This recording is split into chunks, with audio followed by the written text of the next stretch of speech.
오늘의 말씀은 이사야서 43장 1절부터 7절까지의 말씀입니다. 이사야 43장 1절부터 7절까지의 말씀입니다.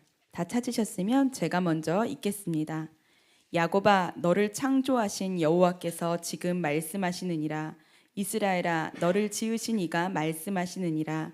너는 두려워하지 말라. 내가 너를 구속하였고 내가 너를 지명하여 불렀나니 너는 내 것이라.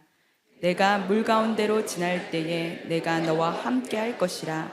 강을 건널 때에 물이 너를 침몰하지 못할 것이며 내가 불 가운데로 지날 때에 타지도 아니할 것이요 불꽃이 너를 사르지도 못하리니 대저 나는 여호와 내 하나님이요 이스라엘의 거룩한 이요 내 구원자임이라. 내가 애굽을 너의 속량물로 구스와 스바를 너를 대신하여 주었노라.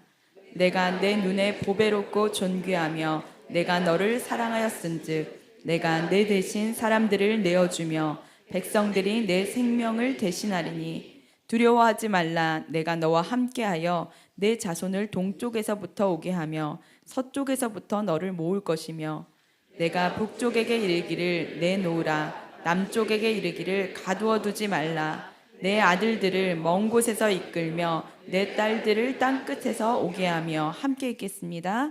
내 이름으로 불려주는 모든 자 곧 내가 내 영광을 위하여 창조한 자를 오게 하라. 그를 내가 지었고 그를 내가 만들었느니라. 아멘. 자리에 앉으시겠습니다. 담임 목사님께서 나오셔서 망해도 너는 내 것이라 라는 제목으로 말씀 전해 주시겠습니다. 기도하고 말씀 전하겠습니다. 하나님, 오늘 우리에게 주시는 주님의 말씀 온전히 누리며 주 앞에 서기를 원합니다. 성령님, 가장 필요한 은혜로 우리를 이끄시는 주님, 우리에게 말씀하여 주시고 오늘 이 말씀을 통해서 우리 안에 정리가 온전하게 일어나는 시간 되게 역사해 주시옵소서. 예수 그리스도 이름으로 기도합니다. 아멘. 오늘이 마지막 구약 성경을 가지고 정체성을 다루는 시간입니다. 저는 항상 주제를 가지고 설교를 한다면 구약에서는 어떻게 이야기하고 신약에서는 어떻게 이야기하는지를 볼 거예요. 정체성도 14번의 시간 동안에 구약에서 말하는 정체성을 우리가 살펴보았고 이제 16번은 그러면 이제 예수님께서 오신 구약의 주제는 오실 예수 그리스도예요. 아직 구원이 완성되지 않은 죄 가운데 우리도 마찬가지지만 근데 예수님이 오시고 나서 그러면 구원받은 백성들은 어떻게 살아야 되는가, 세상의 마지막은 어떻게 이루어지는가 하는 것을 이야기하고 있는 게 신약 성경, 오신 예수 그리스도에 관한 말씀들입니다. 그래서 약간은 어떻게 보면 좀 결이 좀 다르다고 볼 수 있고 또 신약에서 말하는 주제를 통해서 우리는 더 분명하게 우리의 정체성을 확인할 수 있어요. 그래서 다음 주부터는 16주 동안 저희가 신약에서 말하는 정체성, 우리가 거듭난 존재이고 하나님의 자녀가 되고 하나님의 친구가 되고 하나님의 백성이 되고 어떻게 우리가 이스라엘 백성이 아닌데 하나님에 속한 나라가 되었는지 살펴보면서 하나님 앞에 담대히 서는 시간을 갖게 될 겁니다. 오늘은 마지막 이사야서 말씀을 가지고 정체성을 나눌 텐데요. 이 이사야서 말씀은 우리가 지금까지 이제 뭘 봤냐면 바벨론에 의해서 나라를 잃고 성전이 파괴되고 자신들은 포로로 바벨론 땅까지 끌려온 상황에 처한 이스라엘 백성들을 향한 하나님의 마음을 봤어요. 그런데 오늘 말씀은 이스라엘이 완전히 멸망하기 약 100년 전, 아직 100년 후에 이제 오늘 본문대로라면 100년 후에 이스라엘이 멸망하게 될 거예요. 그때 이사야 선지자를 통해서 하나님이 그 당시에 100년 후에 일어날 남유다의 상황을 예언하신 말씀이 담겨져 있어요. 그래서 오늘 이 말씀 속에서 좀 힘들 수 있는 진리를 선포할 겁니다. 여러분들이 정말 안다고 하면서도 그 상황만 되면 오해하는 상황을 다루게 될 거예요.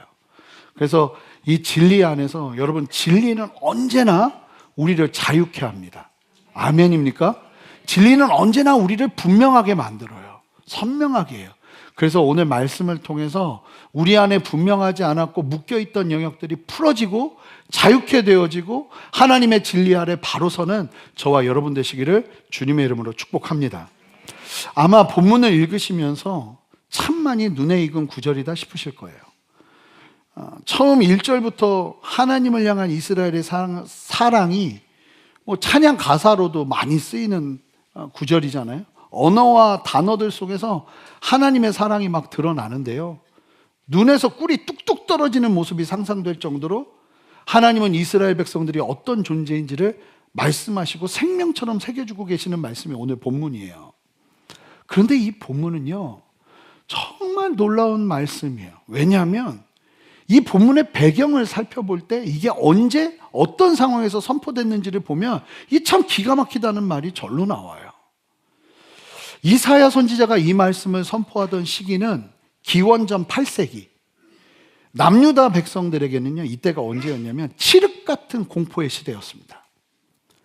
북쪽에서는 당대 최고의 정복 군주들이 이끄는 잔혹한 아수르 제국이 파죽지세로 밀고 내려와서 이미 북이스라엘을 처참하게 멸망시켰어요. 근데 이게 얼마나 두렵고 무서운 일을 이 아수르가 했냐면 북이스라엘을 멸망시키고 나서 보통은 지배하고 다스리는데 북이스라엘 사람들을 단체로 통째로 다 끌고 가서 민족을 섞어버려요. 그러니까 이 북이스라엘 나라 자체를 그냥 먼지처럼 사라지게 해버리는 걸 본 거예요. 그때 이제 사마리아 사람들이 나오거든요. 남아있는 사람들은 또 이방인들 붙여가지고 그냥 혼혈을 낳게 합니다. 그러면서 사마리아 사람들이 나오는데 그걸 보니까 나라와 민족 자체를 완전히 말살시켜버리는 무서운 아수르 사람들을 눈앞에서 본 거예요. 그리고 그 아수르가 지금 남유다를 향해서 칼을 겨누고 있었어요. 국가적으로 존망의 뿌리째 흔들리는 거대한 위기 가운데 있었던 거예요. 근데 사실은 남유다의 더 큰 문제는 외부의 원인이 아니었습니다. 그들의 내면에 있었어요. 아수르의 막강한 군사력보다 더 끔찍했던 것은 남유다 백성들의 타락하고 눈먼 영적 상태였습니다. 그들은 그 상황쯤 되면 하나님께 달려갈 법도 한데 하나님을 신뢰하는 것보다 눈에 보이는 강대국 애굽의 마병을 의지하려고 이리저리 뛰어다녔어요. 그렇게 애굽이 이길 거라고 생각했어요, 아수르를. 그래서 목숨처럼 애굽을 붙듭니다. 나중에 이제 좀 이따가 저희가 말씀을 볼 텐데 이 애굽이 어떻게 되는지 보시게 될 거예요. 참 기가 막혀요. 영원히 지지 않을 태양이라고 여긴 애굽을 의지하면서 아수르와 싸우려고 막 하고 막 인간적인 방법을 다 동원해요. 잠언서에서 교만이 뭔지를 분명하게 정의를 해줬어요. 새벽 예배 보시는 분들은 알겠지만 교만은 뭐냐면 내가 주인 되어서 내 마음대로 사는 게 교만이에요. 하나님이 내 인생의 주인이 되셔서 하나님을 따라 경외하며 사는 게 겸손이고요. 착한 게 얌전한 게 겸손이 아니고 착하고 얌전해도 내 마음대로 살면 교만인 거예요. 근데 이스라엘은 그 상황 속에서도 여전히 교만했어요. 자기들의 마음대로 자기들의 뜻대로 이게 살 길이겠지 하면서 하나님께 묻지 않고 자기들 마음대로 계속 멸망의 길을 향해 갑니다. 이방의 헛된 우상들을 우리가 혹시 하나님 말고 다른 거 의지하면 살 수 있지 않을까 이러면서 이방의 헛된 우상들을 섬기기 시작하고요. 영적인 소경, 기머거리로 전락해버린 거예요. 그런 이스라엘 백성들을 향해 이 이사야 선지자가 이사야서 40장부터 66장에 이르기까지 약 26장을 통해서 예언하기 시작해요.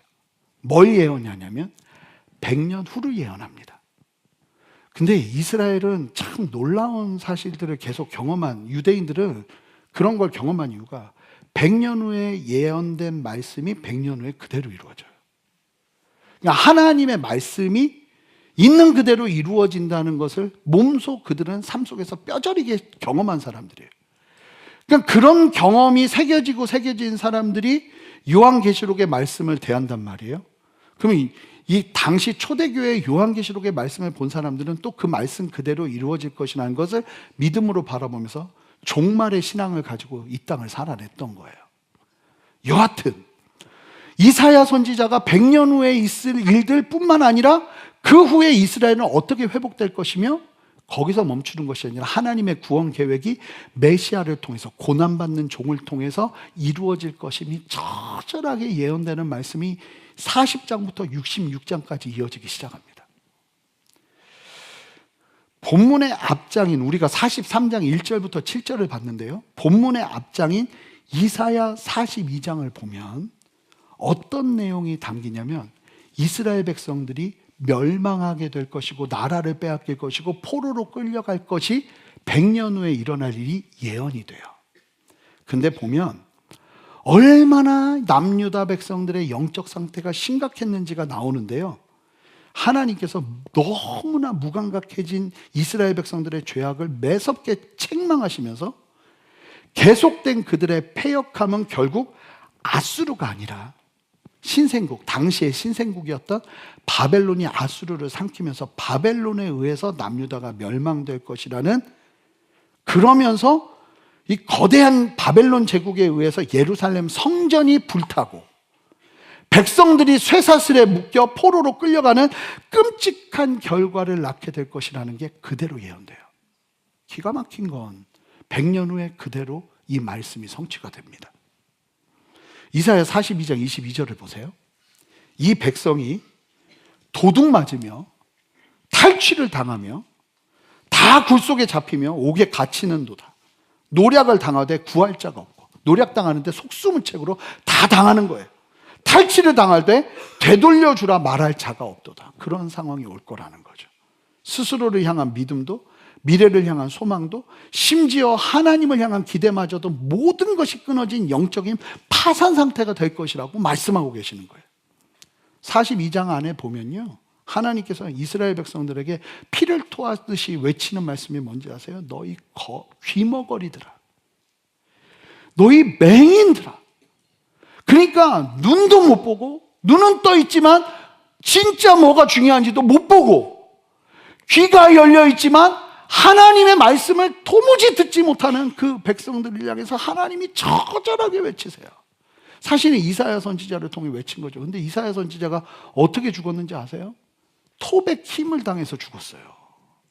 순교당합니다. 그렇게 하나님의 백성들을 다 죽였어요, 남유다 사람들이. 어찌됐든 이스라엘은 하나님이 그토록 사랑을 부어주시고 선지자들을 보내어 경고하셨음에도 불구하고 귀를 틀어막고 눈을 감은 채 우상 숭배를 하며 죄악의 시궁창으로 달려가고 있었단 말이에요. 여러분, 말씀을 보면요, 하나님이 이스라엘 백성들을 멸망하게 한 게 아니에요. 그냥 이스라엘 백성들이 선택해서 그 길을 간 거예요. 계속 그게 나와요. 그러니까 오해하시면 안 돼요. 하나님이 멸망케 한 게 아니에요. 철저히 그들이 불순종한 결과 그들은 결국 나라를 잃고 바벨론의 포로로 질질 끌려가게 된 거예요. 심지어는 말씀대로 보면 매를 맞고 굴 속에 갇혀 있으면서도 정신 못 차린다고 그래요. 영적으로 완전히 무지한 상태였던 거죠. 한마디로 그들은요, 사랑할 만한 구석이 1%도 남아있지 않은 끔찍하고 흉측한 상태였다는 거예요. 자기가 그 길을 걸어간 거예요. 하나님을 배신한 자들, 스스로 죄악을 자초하여 온몸이 찢기고 상처투성이가 된 자들, 스스로 잘못된 선택을 이어가면서 결국 그들은 완전히 실패한 인생으로 끔찍한 반역자의 길로 들어선 자들, 그런 자들에게 오늘 본문이 선포되는 거죠. 그러면 이건 본문이 완전히 달라집니다. 제가 며칠 전에 한 자매님이 우리 교회 성도님도 아닌데 찾아왔어요. 근데 찾아온 이유가 누가 봐도 잘못된 선택을 했어요. 누가 봐도. 과정 속에서 하나님의 응답이 있었는데 응답이 이루어지고 나니까 마음을 놓고 그냥 자기가 하고 싶은 걸 선택했는데 이건 누가 봐도 위험한 과정 속에서의 선택을 한 거죠. 그러니까 무서운 거예요. 하나님한테 혼날까 봐. 그리고 이것 때문에 내 인생이 계속 어려워질까 봐. 좀 심각한 문제였어요. 어떻게 해야 되냐는 거예요. 제가 넌 이제 끝났어 그랬겠어요? 다행히도 그 자매를 만나기 전에 오늘 본문을 준비했단 말입니다. 망해도 너는 내 것이다. 아멘 하고 싶으시죠?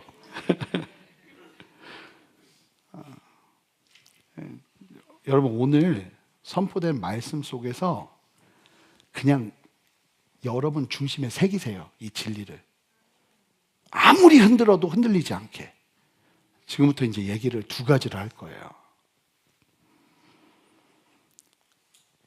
밑바닥에 있던 그들에게 하나님께서, 창조주 하나님께서 상상할 수 없는 장엄한 목소리가 울려 퍼지게 하시면서 오늘 본문이 시작되는데, 1절을 보시면 1절 안타깝게도 한글 성경에는 이 한 단어가 이게 붙지를 않았어요. 그런데 원문 성경을 보면 이 1절이 시작되면서 처음으로 등장하는 단어 하나가 있어요. 그 단어가 뭐냐면 베아타라는 단어예요. 베아타. 근데 이 단어가 어떤 뜻이냐면 그러나 이제라는 뜻이에요. 그러나 이제 너희가 비록 귀머거리가 되고 맹인이 되어 나를 배신하고 도망쳤지만, 너희가 스스로 자초한 죄 때문에 털리고 짓밟혀 쓰레기처럼 되었지만, 그러나 이제 하면서 반전의 말씀이 선포되는 거예요. 자, 그래서 오늘 본문 1절을 함께 읽을 텐데, 그러나 이제를 함께 읽으면서 함께 1절 말씀을 크게 한 목소리로 선포해 보도록 하겠습니다. 여러분들이 읽어주세요. 시작.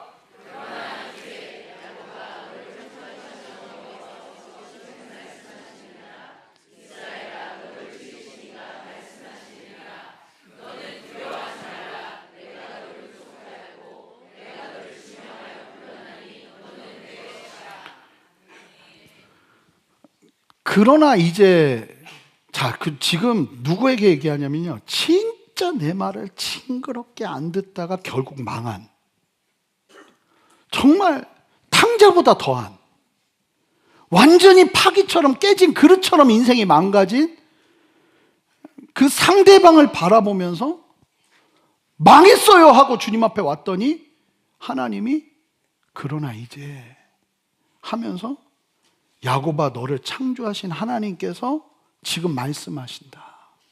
이스라엘아, 너를 지으신 이가 말씀하시니 너는 두려워하지 마라. 내가 너를 어떻게 했대요? 구속했대요. 여기서 구속이란 단어가 쓰이는데, 이 단어가 고대 이스라엘에서 친척이 빚을 지고 노예로 팔려가면 가까운 친척이 엄청난 돈을 주고 그 친척을 값을 지불하고 빼내오는 죄도, 그 제도를 뭐라고 그러냐면 가알이라고 그래요. 가알이란 단어가 여기서 쓰여요. 포로로 끌려온 이스라엘이 이때만큼이나 구속의 의미를 깨달을까요? 너 망했어? 걱정 마. 내가 너 대신 값 치르고 데리고 올 거야. 그러면서 3절, 4절이 선포되거든요. 진짜 희한한 말씀이 선포돼요. 여러분, 3절, 4절 한 목소리 읽어볼까요? 함께 읽습니다. 대전하는 여호와 내 하나님이요 이스라엘의 거룩한 이요 내 구원자임이라. 자, 보세요. 그러면서 넌 지금 쉽게 말하면 다 팔려간 인생이 됐어. 그러나 내가 너를 구속할 거야. 그러면서 뭘 하시겠다고 하냐면, 내가 애굽을 읽습니다. 시작. 내가 애굽을 너의 속량물로 구스와 스바를 너를 대신하여 주었노라.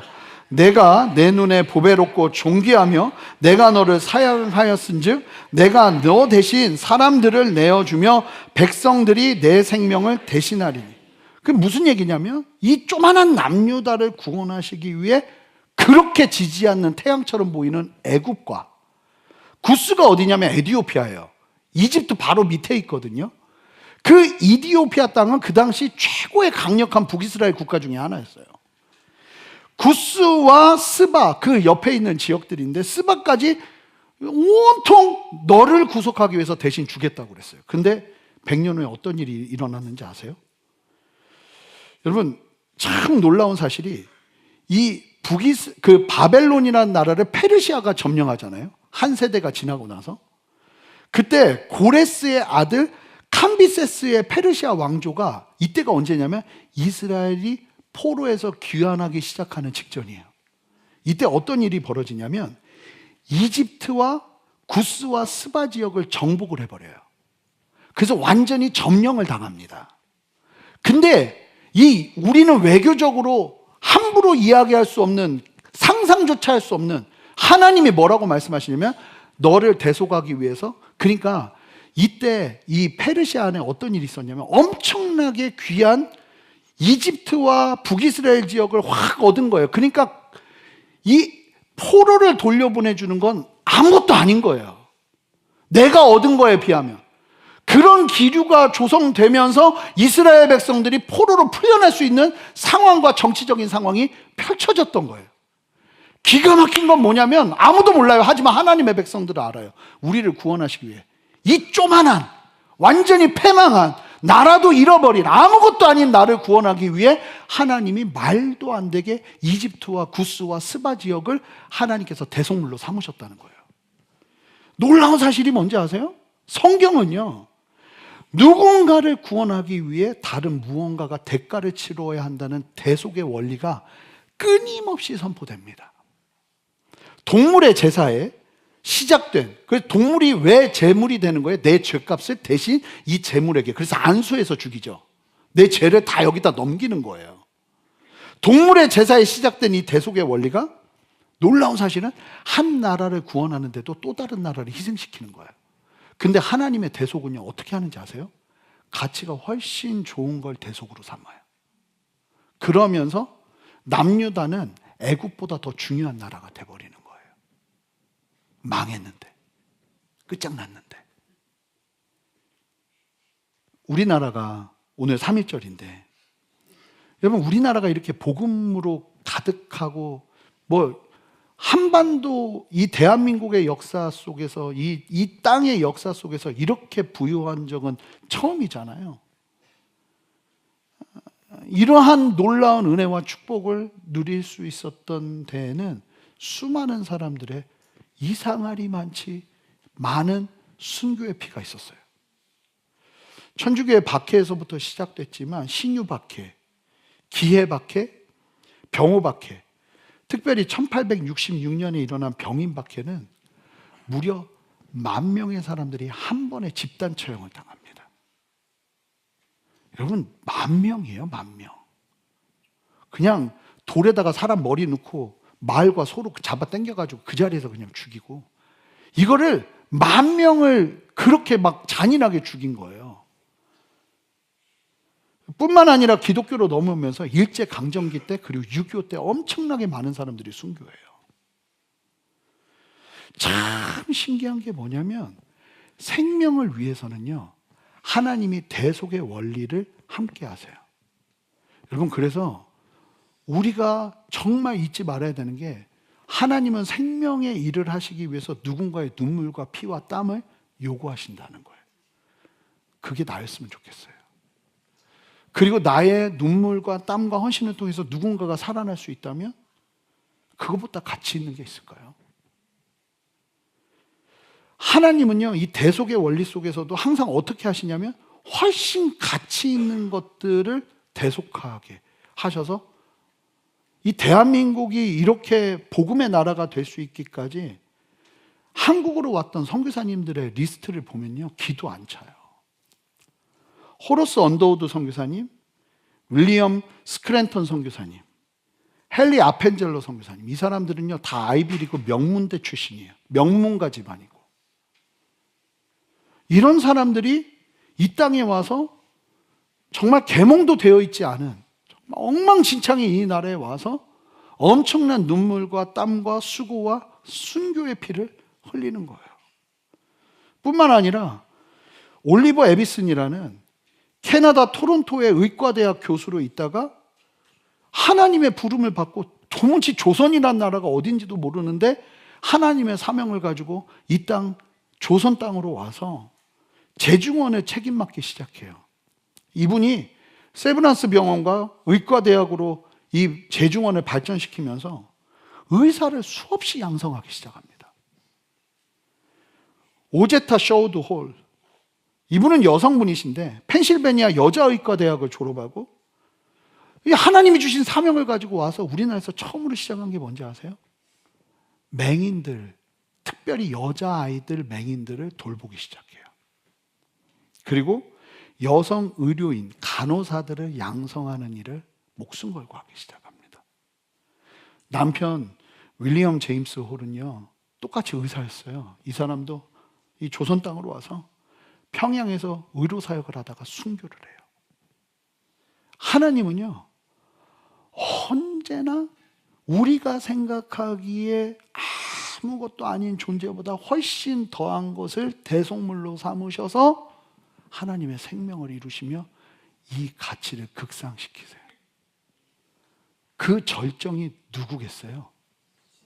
예수님이시죠. 여러분, 예수 그리스도의 십자가 사건은요, 말이 안 되는 거예요. 우리가 아직 죄인 중에 있을 때, 우리가 하나님과 전혀 상관없이 교만으로 가득 차서 인생이 나를 위한 것인 줄 알고 내 마음대로 살아가고 있는 그때에 하나님께서 자기의 아들을 이 땅에 보내셔서 십자가에 죽게 하시고 온통 그 아들의 인생 가운데 고난과 채찍과 피 흘림과 순교를 통해서 하나님은 생명의 일을 우리에게 허락하신 거예요. 여러분, 그러니까 이게 복음이 얼마나 놀라운 일입니까? 하나님께서 그렇게 우리를 세우신다는 사실이 얼마나 놀라운 일입니까? 내가 파기 같아도 하나님은 우리에게 베아타를 외치세요. 그러나 이제 너는 망한 것이 아니라 내가 너를 구속하여 너를 불렀나니 너는 내 것이라. 이것이 내 삶에 울려 퍼지기 시작할 때 우리는 일어설 수 있는 거예요. 여러분, 성도가 다른 걸로 일어섭니까? 아니요. 내 마음속에 울려 퍼지는 너는 내 것이라, 내가 너를 지명하였나니 너는 내 것이라 말씀하시는 그 말씀을 들으며 일어서는 게 성도의 걸음인 줄 믿습니다. 팀 켈러 목사님이 복음의 놀라운 역사를 이렇게 설명해요. 복음은 우리가 스스로 감히 생각했던 것보다 우리가 훨씬 더 타락하고 흠이 많으며 자격이 없는 죄인이라는 사실을 뼈저리게 폭로한다. 그러나 동시에 복음은 우리가 감히 꿈꾸었던 것보다 훨씬 더 그리스도 안에서 맹렬하게 사랑받고 있다는 것을, 용납된 존재라는 사실을 동시에 알려준다. 여러분, 이게 기독교예요. 우리가 남들보다 조금 더 착해서 예배당에 앉아있을 자격이 있어서 하나님이 부르신 게 아니라는 거죠. 이스라엘도 영적인 맹인이었고 세상의 정욕에 눈이 멀어 수없이 넘어지고 있었고요. 우리의 내면을 들여다봐도 참으로 사랑받을 구석이 하나 없는 이기적이고 추악한 존재들이 우린 거예요. 교회는 죄인들의 모임이에요. 아멘 아니에요? 아멘이에요. 막 다 괜찮은 것처럼 보여도 죄인들의 모임입니다. 철저히 무너져 내 인생을 포기하고 싶을 때가 한두 번이 아닌 사람들이 모여있는 곳이에요. 여러분, 오늘 설교 제목 부담스러우세요? 망해도 너는 내 것이라. 어쩜 제목도 저렇게 막 이런 생각 드십니까? 망해도 막 그런 얘기 왜 해? 근데 여러분, 인정해야 돼요. 우리가 영적인 파산 상태인 우리를 하나님께서 구속하시고 우리를 지명하여 부르시면서 너는 내 것이라 하였기에 우리가 구원의 은혜를 누리는 거예요. 여러분, 진짜 새겨지면 좋겠어요. 자격이 있어서 사랑하는 건 하나도 없어요, 우리 안에. 하나님이 사랑하기로 결단했기 때문에 우리에게 자격이 생겨버린 거예요. 우리가 아무리 어려워지고 설사 망했다 해도 우리는 이 사실을 기억하며 일어서야 돼요. 하나님은 우리를 일으키시기 위해 예수님을 대속제물로 내놓으셨어요. 이 사실을 아는 우리는 어떤 상황에서도 일어설 수 있다고요. 하나님은 이스라엘 백성들에게 영적 백신을 이사야 선지자를 통해 심어주고 계시는 거예요. 앞으로 어려운 일이 있더라도 기억하라고. 내가 어떠한 어려움에 처해도 하나님은 우리를 대가 지불하여 구속하시고 지불하시면서 내 소유를 삼는다는 사실을 기억하면서 주님 앞에 담대히 서는 은혜가 필요한 줄 믿습니다. 주에만 전할 거예요. 여러분, 키트 있으시죠? 2개의 덮개가 있습니다. 첫 번째 덮개를 여시면 떡이 나오고 두 번째 덮개를 여시면 잔이 나옵니다. 키트가 없으신 분은 손을 들어 표해 주시면 키트를 전달 드리겠습니다. 세례를 받으신 분들만 참여하실 수 있습니다. 아닌 분들은 같이 기도하는 마음으로 함께 하죠. 여러분, 오늘 특별히 이 주의 만찬을 통해 예수 그리스도께서 나를 위해 십자가를 지시고 구원하신 이 놀라운 사실을 다시 한번 온전하게 바라보면서 그래도 너는 내 것이라 말씀하시는 주님을 보는 시간 되었으면 좋겠어요. 여러분, 이 빵은, 떡은 무엇을 상징하는 겁니까? 우리를 위해 찢긴 예수 그리스도의 몸을 상징하는 겁니다. 이렇게 찢기셨어요. 그래서 이 떡을 먹을 때마다 주님이 날 위해 찢기셨지, 주님이 나의 모든 값을 지불하셨지 하는 것을 기억하게 하시는 거예요. 여러분, 믿음의 눈들어 바라보시기 바랍니다. 주님이 여러분들을 위해 찢기신 예수 그리스도의 몸을 상징하는 이 떡을 대하면서 우리 주님 앞에 다시 한번 온전한 믿음을 세워가는 은혜 누리기를 소망합니다. 함께 분병하시겠습니다.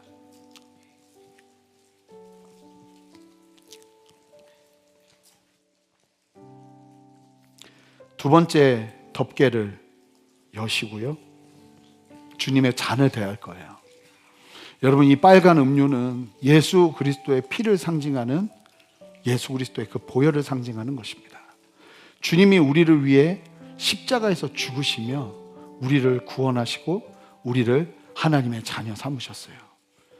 이 보혈을 믿음으로 바라보는 사람들마다 우리도 예수의 피가 흐르는 인생 걸어내는 거예요.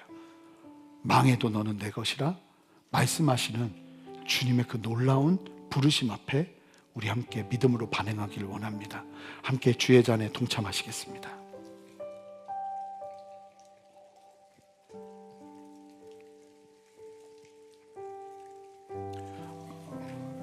키트는 옆에 통에 같이 좀 버려주시면 감사하겠습니다. 여러분, 하나님께서 자격 없는 우리를 구속하시기 위해 지불하신 엄청난 대가 지불, 독생자 예수 그리스도의 생명을 믿음으로 바라보면서 나가면 좋겠어요. 자, 그러면 두 번째 나누고 싶은 부분을 좀 살펴볼게요. 그렇다면 이렇게 보배롭고 존귀한 정체성을 가진 우리들의 인생에 왜 환난과 시련이 찾아오는가? 본문 2절을 한 목소리로 읽어보겠습니다. 함께 읽겠습니다. 시작.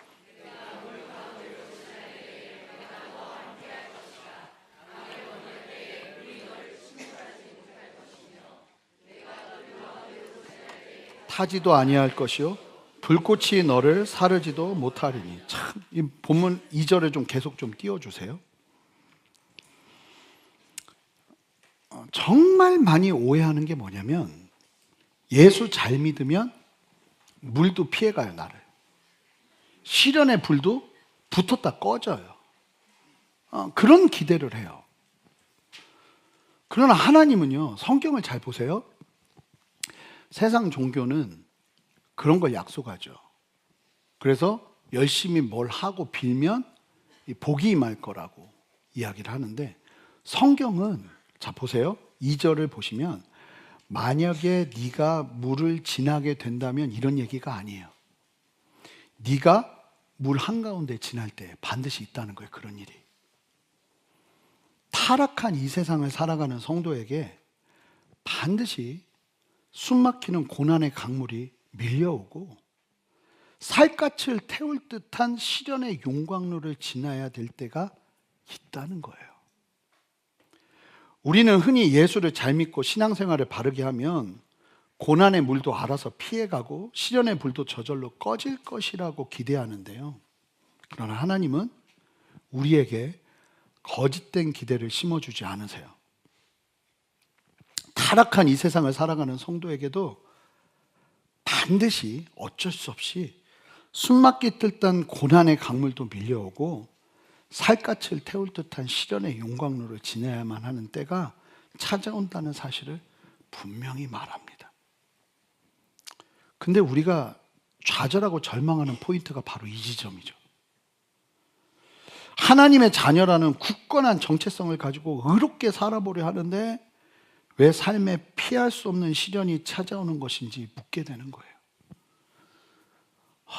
제가 아는 선교사님이 케냐에서 선교하는데 정말 하나님 주시는 마음 가지고 진짜 수도에서 한참이 떨어진 오지 지역에 건물을 짓고 교회를 짓고 사역을 하려고 갔어요.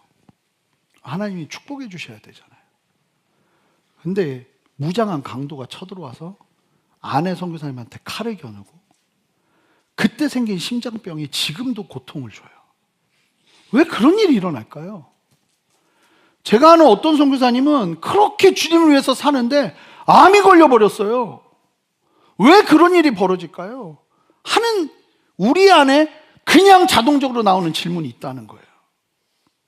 여러분, 오늘 이 시간 함께 예배하는 우리 안에 분명한 성경의 답을 새기고 믿음으로 소화하는 우리 모두가 되기를 바라요. 자, 이 질문에 대한 답을 살펴보도록 할 겁니다. 하나님이 처음 지으신 세계는 완벽했고 선했습니다. 하지만 안타깝게도 아담을 통해 죄가 들어오면서 인간의 마음뿐만 아니라 피조세계 전체에 균열이 가기 시작했어요. 질병, 사고, 경제적 위기, 그리고 불의한 일들과 같은 고통은 타락한 세상이 만들어낸, 소리가 나왔다 말았다 합니다. 타락한 세상이 만들어낸 고장난 현실과 같은 결과입니다. 예수 그리스도께서 십자가로 이미 승리하셨고 우리는 온전한 구원을 받아 새 생명을 얻었지만 아직 모든 것이 완전하게 회복된 것이 아니고 우리는 여전히 아직 이미와 아직 사이의 긴장 속에서 살고 있어요. 그리고요, 여러분, 하나님의 공의에 대해서 아셔야 돼요. 하나님의 공의는요, 이 세계의 질서를 유지하시는 거룩한 통치예요. 그래서 하나님이 우리를 구원하셨다고 해서 곧바로 고난이 없는 무균실 같은 곳으로 우리를 옮겨주시지 않는다는 거예요. 만약에 교회가 예수 믿으면 다 형통합니다 이런 얘기 하잖아요. 그러면 위험한 얘기예요. 성경은 절대로 그런 얘기를 하지 않아요. 매 순간 기적을 일으켜 자연 법칙이나 세상의 부조리를 없애시는 방식을 하나님은 선택하지 않으신다고요. 오히려 이건 사단적인 방식이에요. 무슨 얘기인지 아세요? 예수님을 시험할 때 사단이 했던 시험 제목이 뭐예요? 배고프면 돌을 떡덩이로 만들고, 인정받고 싶으면 모두가 보는 앞에서 하늘 높은 곳에서 떨어질 때 천사가 너를 바치는 걸 보면 모든 사람이 네 권위를 인정할 테고, 빠르게 권위받을 수 있는 일, 빠르게 먹을 걸 해결할 수 있는 일, 그 일을 위해서 하나님의 능력과 하나님의 기적을 사용하라는 거예요. 근데 예수님이 어떻게 하셨어요? 철저하게 말씀으로 거부하셨죠. 아니라는 거예요. 그 방법으로 하나님이 하나님의 일을 이루지 않으신다는 거예요. 오히려 타락하고 망가진 세상 한가운데서 당신의 백성들을 눈동자처럼 지키시고 다듬어가는 방식을 택하십니다. 그래서 성도라 할지라도 억울한 일을 당하거나 육신의 질병으로 아파할 수 있다는 거예요. 비가 의인과 악인에게 똑같이 내리듯이 하나님이 하시는 말씀이거든요. 타락한 세상의 아픔을 우리도 비껴갈 수 없다는 거예요. 세상은 의인이라 해도 악인의 죄가 만들어낸 거친 파도를 함께 맞아야 되는 바다와도 같은 곳이에요. 하지만 성도 여러분, 하나님의 약속이 뭐예요? 물, 불 없게 해주겠다가 아니에요. 그런다 할지라도 우리는 하나님의 공의 앞에서 똑같은 상황을 만나요. 저희 장인어른 굉장히 믿음의 걸음을 걸어내셨거든요. 개척교회에서 이 음향장비 나르는 걸 그 연세에 하시다가 탈장이 왔어요. 힘을 너무 이렇게 막 주면서 막 이걸 들다가 수없이 탈장 수술을 몇 번을 하셨나 몰라요. 그런데 갑자기 한순간 극성 췌장암에 막 암이 다 번져가지고 3개월 평 받으셨는데 말씀드렸지만 7년 사셨거든요. 근데 맨 처음에 일어난 우리 아내의 질문은 그거였어요. 왜? 저도 그러더라고요. 그런데 우리도 남들과 똑같은 어려움과 때로는 이해할 수 없는 고통이 우리의 인생에 찾아오더라는 거예요. 제가 그렇게 하나님을 열심히 의지해도 우리 아버지 돌아가시고 우리 집도 망하는 일도 있고 그러더라는 거예요. 어디 성경에서 그런 일은 없을 거야 이야기하냐는 거예요. 하지만 성도 여러분, 어떤 상황에서도 예수 안에 있는 자에게는 결코 정죄함이 없어요. 우리가 겪는 시련은 형벌이 아니라 제가 보니까요, 때로는 아버지가 사랑하는 자녀를 정련하시는 훈련과도 같이 다가오더라고요. 때로는 그냥 타락한 세상에서 피할 수 없는 아픔일 수도 있더라고요. 보세요. 세상에서 가장 흠없고 의로우신 분이셨던 예수님조차 고난을 면제받지 않으셨어요. 오히려 십자가라는 가장 참혹한 불과 물의 시련을 온몸으로 받아내면서 죽을 때까지 피를 다 쏟고 고통을 다 당하면서 부활의 영광으로 들어가셨어요. 하나님은 고통의 문제를 방관하신 것이 아니었고 친히 독생자를 내어주심으로 우리를 향한 맹렬한 사랑을 확인하신 거예요. 그러하기에 우리가 피할 수 없는 불과 물의 시련 한가운데 걷고 있다 할지라도 가장 중요한 사실, 하나님이 우리와 함께 하시며 하나님이 우리를 지키신다. 이게 막 믿음 생활 열심히 하고 있는데 갑자기 막 당황스러운 일이 펼쳐지면 여기에서 무너져요, 많이. 근데 여기서 믿음으로 정신 똑바로 차리고 하나님이 나와 함께 하신다는 믿음의 선포로 담대하게 선포하며 나가기 시작할 때 제가 보면 하나님의 대로가 인생 가운데 하나님의 방법으로 펼쳐지기 시작하더라고요. 우리가 하나님께 가졌던 간절한 기대가 무너지는 바로 그 순간이 어쩌면 우리의 진짜 믿음이 빚어지는 자리일 수 있어요, 여러분. 여러분, 복음은 고난을 무조건 피하게 해주는 부적이 절대 아니에요.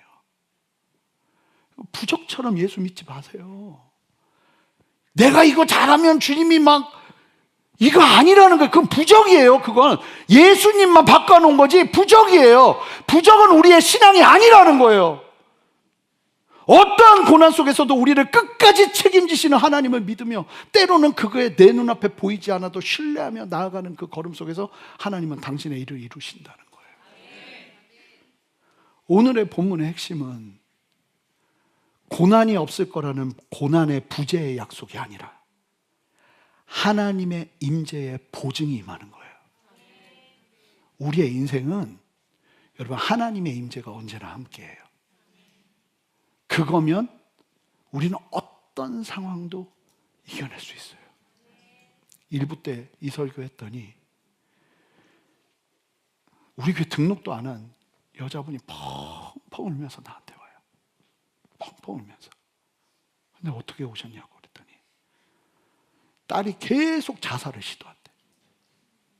지금 아산병원에 그 폐쇄병동에 들어가 있대.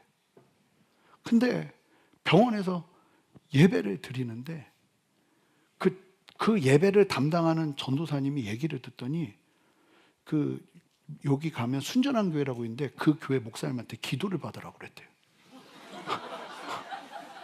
너무 부담스러워. 그분은 도대체 어디 있는 분이야. 기도를 받으라고. 펑펑 울면서 기도해 달라는 거예요. 딸 이름하고 막 본인 이름하고 하면서. 마침 오늘 말씀인 거예요. 다른 게 필요한 게 아니라 하나님의 임재가 답입니다. 고난의 부재가 아니라 하나님이 함께 하시는 게 답입니다. 기도를 시작하세요. 걱정하지 말고 기도를 시작하세요. 그리고 딸에게 계속 사랑을 나눠주세요. 같이 기도하고 막 마음이 너무 부담스러운 거예요. 우리의 인생이 그래요. 원하지 않는 일들이 왜 이렇게 많이 일어나는지 모르겠어요. 그런데 하나님은 우리에게 걸어낼 수 있는 길을 말씀하셨는데, 우리의 잘못된 신앙관과 판타지가 주님을 바라보지 못하고 계속 실망하게 하는 거예요. 누구만 좋아하겠어요? 원수 마귀만 좋아하는 거예요. 절대로 그 걸음을 걸을 수 없다는 거예요. 예수 그리스도를 믿는 우리에게는 이 상황과 환경을 이겨낼 수 있는 분명한 복음의 은혜가 임했는데 흔들린다는 거예요. 계속 임했는데, 주님이 모든 걸 다 주시고 우리를 위해서 모든 것들을 다 해결하셨는데 다른 뭐가 더 필요하다는 거예요. 우리는 아니라는 거예요. 베아타. 그러나 이제 다 망가졌어도 하나님 앞에만 오면 그 사람은 베아타예요. 그러나 이제 나는 너에게 말한다. 내가 너를 구속하여 너를 불렀나니 너는 내 것이라.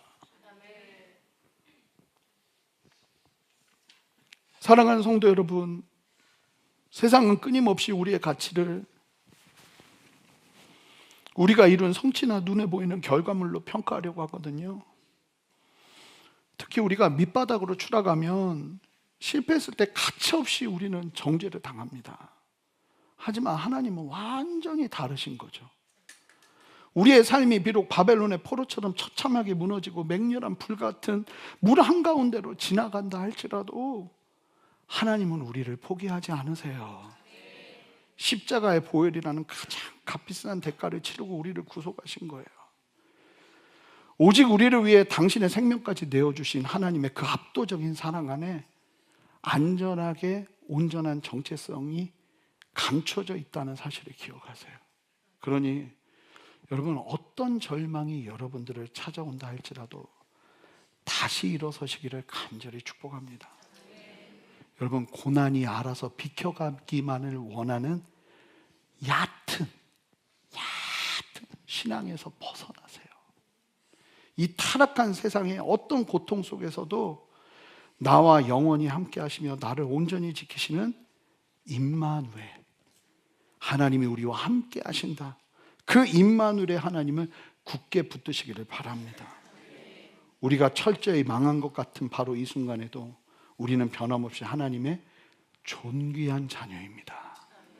이 거룩하고 영광스러운 정체성을 가슴에 깊이 새기며 우리가 함께 승리하기를 원하는데, 오늘 함께 찬양하고 싶은 게 우리가 몇 번 불렀던 찬양이에요. 나는 일어섭니다. 가사를 좀 보여주시겠어요? 어둠 속에 아무것도 보이지 않아도, 심지어는 내가 주님의 약속을 잊을 때에도, 그때에도 주님이 나를 붙드시기에 버텨내는 삶, 주님이 원하시는 삶. 절망 중에 무엇 하나 들리지 않아도 내 삶 속에 예수의 힘이, 능력이 다 잃어가는 것처럼 보이는 상황에서도 주의 자녀이기에 예배하는 삶, 함께 좀 선포했으면 좋겠어요. 나는 일어섭니다. 더 이상 내 삶에 아픔이 아프게 두지 않겠습니다. 나는 예배합니다. 내게 약속하신 그 자리로 다시 한번 나아갑니다. 함께 주님 앞에 나아가는 저와 여러분 되시기를 주님의 이름으로 축복합니다. 함께 기도하겠습니다.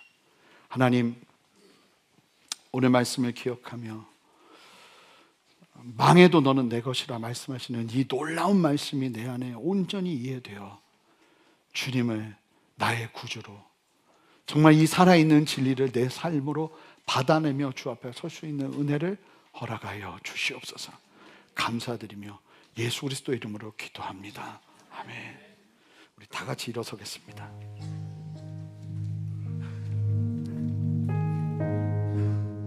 우리 함께 이 찬양으로 나아가죠.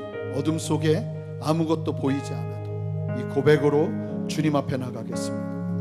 어둠 속에 아무것도 보이지 않아도 주님의 약속을 잊을 때에도 주가 붙드시기에 버텨내는 삶, 주가 원하는 이 가사에 우리의 마음을 드립시다.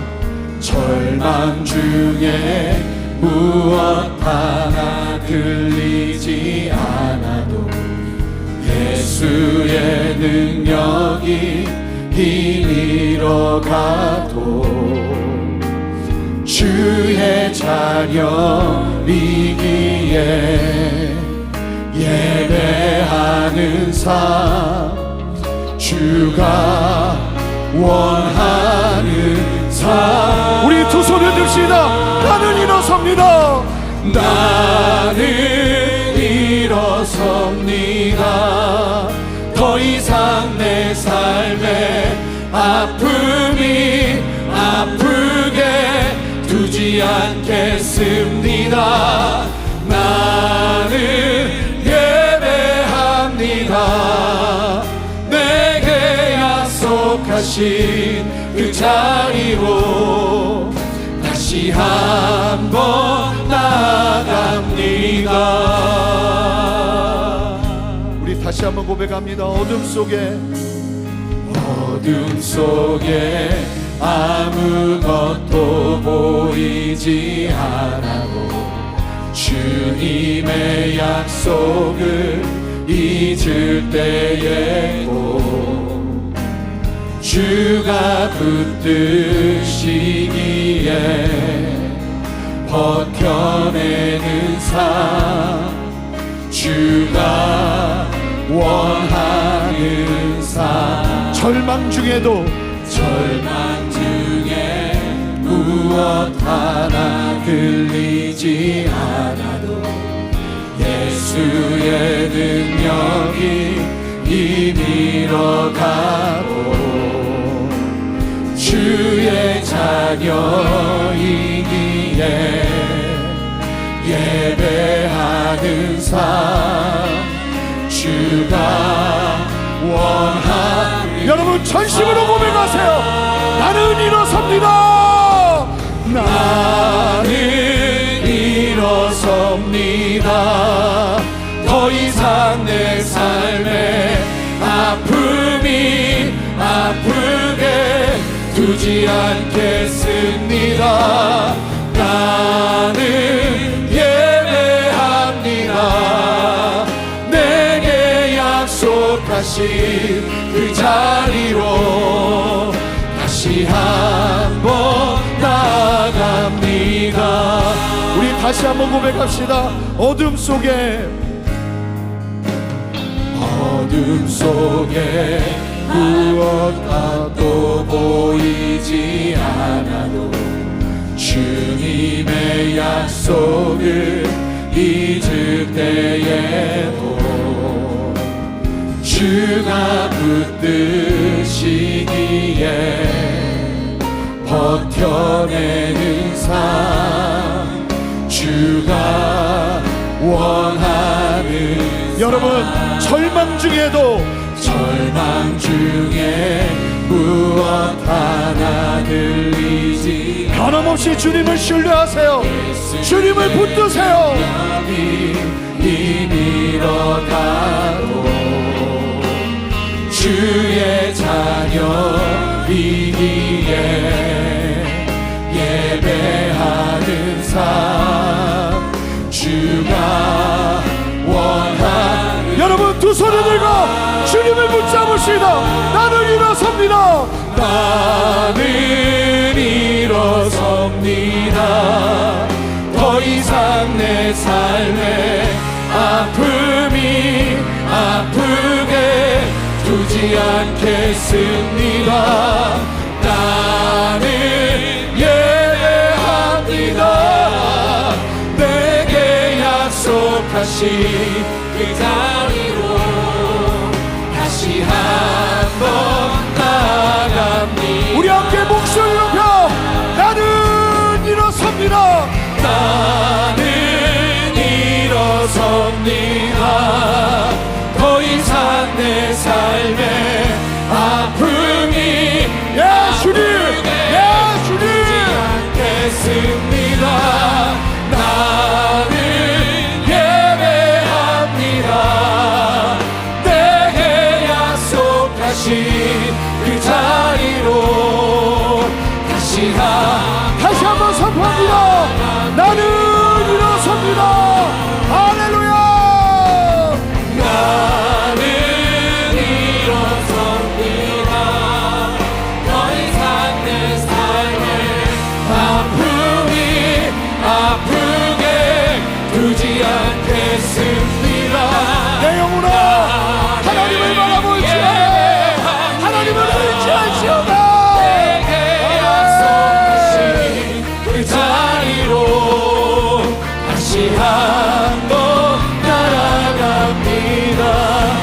함께 두 손을 들고 주님 앞에 기도합시다. 어둠과 절망 속에서도 주님의 약속을 붙잡고 다시 일어서게 하여 주시옵소서. 우리의 삶을 짓누르는 아픔과 고난에 매몰되지 않게 하시고 보이지 않는 중에도 주님을 붙드는 믿음을 더하여 주시옵소서. 베아타, 그러나 이제 영광이 내 안에 임할 것을 선포합니다. 함께 주님의 이름 한번 부르며 간절히 기도합니다. 주여,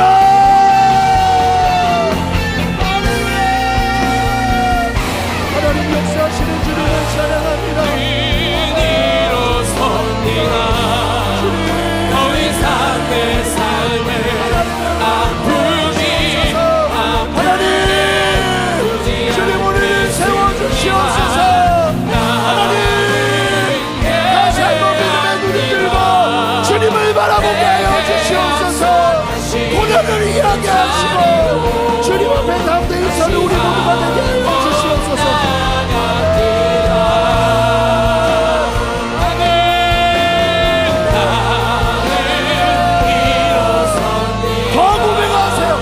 믿음으로 서십시오. 믿음의 선택을 하세요. 할렐루야.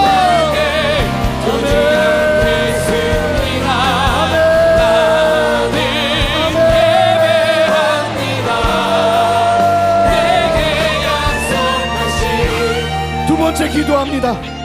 이해되지 않는 고난과 어려움을 믿음의 눈으로 해석하는 은혜를 허락하여 주시옵소서.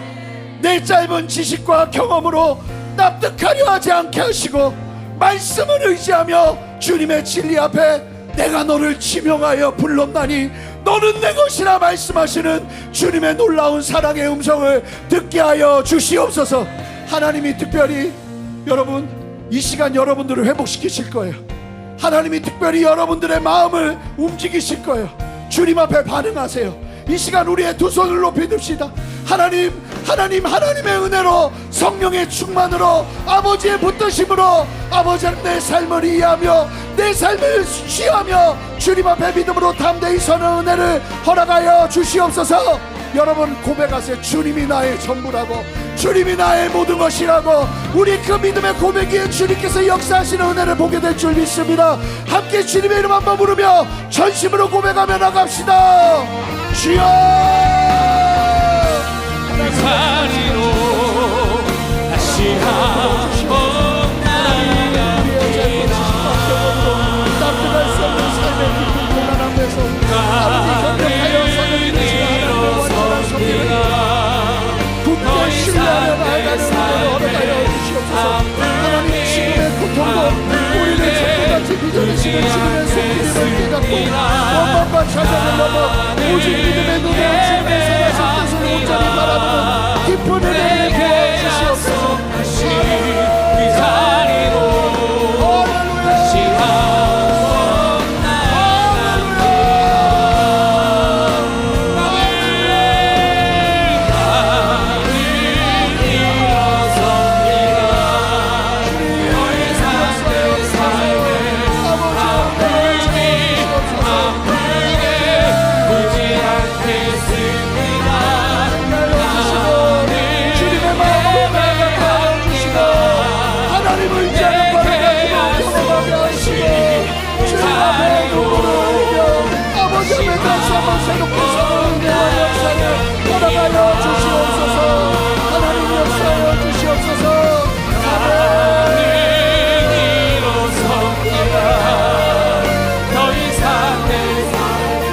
여러분, 우리 교회와 이 나라의 민족, 우리나라 민족을 치유하시고 거룩하게 회복하시는 베아타를 선포하시는 하나님을 믿음의 눈으로 바라봅시다.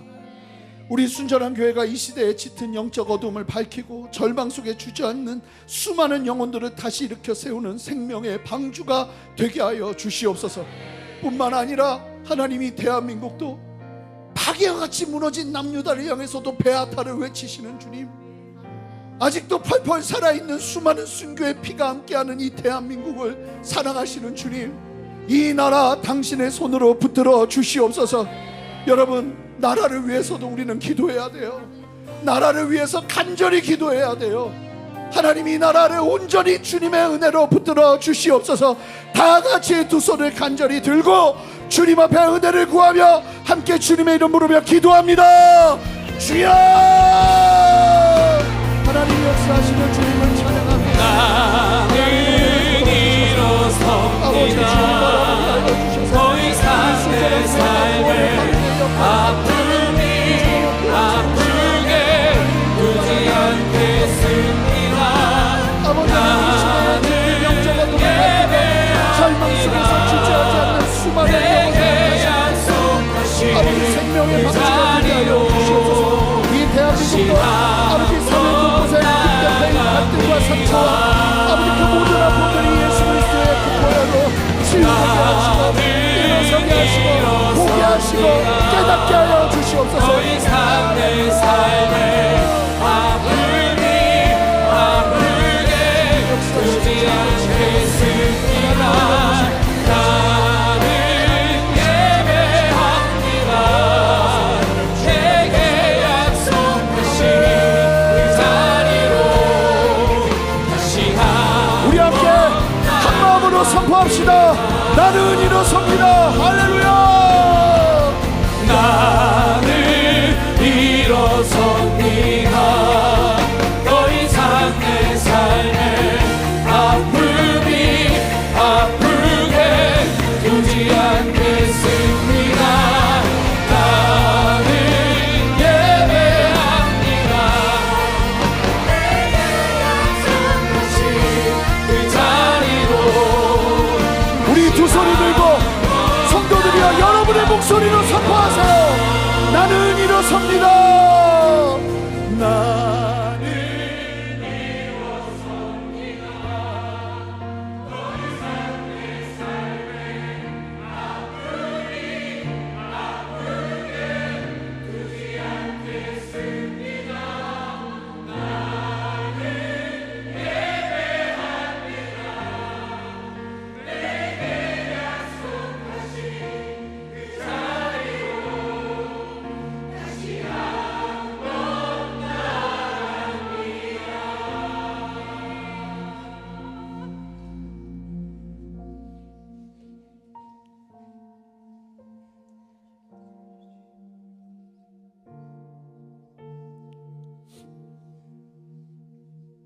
네가 물 가운데로 지날 때에 내가 너와 함께 할 것이라.